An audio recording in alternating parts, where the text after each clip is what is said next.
ஐ இன்றைக்கி நம்ம பேவட் டேபிள் எப்படி க்ரியேட் பண்ணுறதுன்னு பார்க்கலாம் வாங்க. ஃபஸ்ட்டு நம்ம அந்த டேட்டா செலக்ட் பண்ணிக்கணும். ஆக்சுவலி ஹெட்டிங் எப்போவுமே போர்டில் இருக்கணும். இதுக்கான பாக்ஸ் செலக்ட் பண்ணிக்கலாம். ஃபார்மேட் ஆஸ் ஏ டேபிள்னு ஒரு ஆப்ஷன் இருக்கும், அதை நீங்கள் செலக்ட் பண்ணிக்கலாம். அது செலக்ட் பண்ணால் ஒரு பாக்ஸ் வரும். ஓகே கொடுத்திங்கன்னா அதில் டேபிள் நம்ம அரேஞ்ச் ஆகிடும். நெக்ஸ்ட்டு இன்ட்டு நம்ம இன்செர்ட்டில் போயிட்டு பேவட் டேபிள் அதை நம்ம செலக்ட் பண்ணிங்கன்னா சார்ட்டு டேபிள் வரும். நம்மளுக்கு டேபிள் தான் தேவை. டேபிள் செலக்ட் பண்ணிவிட்டு பாக்ஸ் ஷோன் ஆகும். அதில் நியூ ஷீட்டு இல்லை எக்ஸிட்டிங் ஷீட்னு கேட்கும். எனக்கு நியூ ஷீட்டில் தான் வேணும், அதனால் நான் அப்படியே ஓகே கொடுக்குறேன். அது டிஃபால்ட்டாக செலக்ட் ஆகிருக்கும். ஆனால் எக்ஸிட்டிங் ஷீட்னால் சேம் ஷீட்லேயே வரும் நம்மளுக்கு. அது உங்களுடைய விஷயம் தான். ஓகே கொடுத்தோடனே இந்த மாதிரி நம்ம பேஜில் வந்துடும். சைடில் அதுக்கான பாக்ஸ் இருக்கும். அதில் நம்ம போய் செலக்ட் பண்ணிக்கணும். நம்ம எப்படி வேணுமோ அந்த மாதிரி நம்ம செலக்ட் பண்ணிக்கலாம். அதில் சைடில் சம்ஸ்ன்னு இருக்குது பார்த்திங்களா, அதில் வேல்யூஸ் நம்ம ட்ராக் பண்ணி ட்ராப் பண்ணணும்.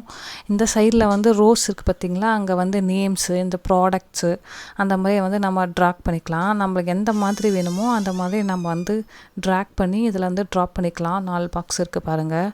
காலம் இருக்குது, ரோ இருக்குது, அதில் பண்ணிக்கலாம்.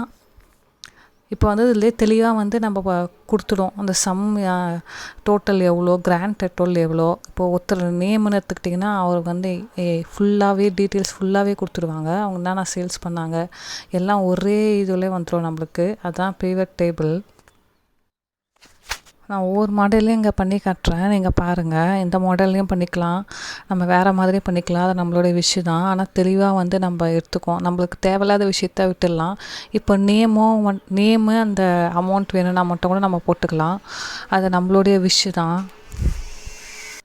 ரொம்ப சிம்பிள் தான், உங்களுக்கு பார்த்தாவே ஈஸியாக புரிஞ்சிடும்.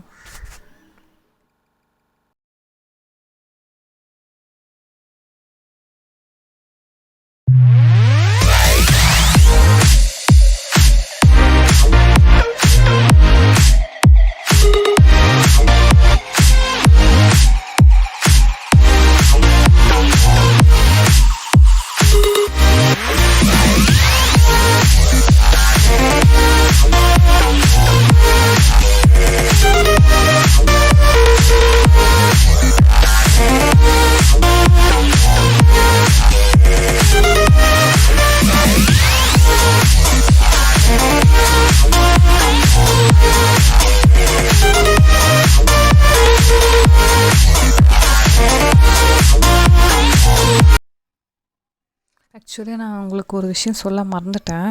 இதில் செலக்ட் பண்ணும்போது கரெக்டாக நம்மளுக்கு எது வேணுமோ அதை மட்டும் செலக்ட் பண்ணிக்கணும். எம்டியாக ஒரு காலமோ இல்லை நீங்கள் ஒரு ரோவோ அப்படி நீங்கள் செலக்ட் பண்ணிட்டீங்கன்னா அது அந்த பேவட் டேபிளில் அப்படியே வந்துடும். அது நம்மளுக்கு தான் அதுக்கப்புறம் கஷ்டமாக இருக்கும் அது ரிமூவ் பண்ணுறதுக்கு. அதுக்கப்புறம் இன்னொரு விஷயம், இந்த நார்மல் டேபிளுக்கும் இந்த நம்ம ஃபார்மட் டேக்ஸ் டேபிளில் செலக்ட் பண்ணுறதுக்கும் ஒரு வித்தியாசம் இருக்குது. நார்மல் டேபிள்னால் நம்ம அப்படியே பாக்ஸ் மாதிரி வரும். ஆனால் இதில் அப்படி இல்லை. இதில் நம்ம ஃபில்டர் பண்ணிக்கலாம். எது தேவையில்லையோ தேவையில்லாதது அதெல்லாம் நம்ம ஃபில்டர் பண்ணி பார்த்துக்கலாம். அதனால் இந்த ஃபார்மேட்டில் நிறைய ஸ்டைல்ஸ் இருக்குது. நம்மளுக்கு எது வேணுமோ அதை நம்ம செலக்ட் பண்ணிக்கலாம்.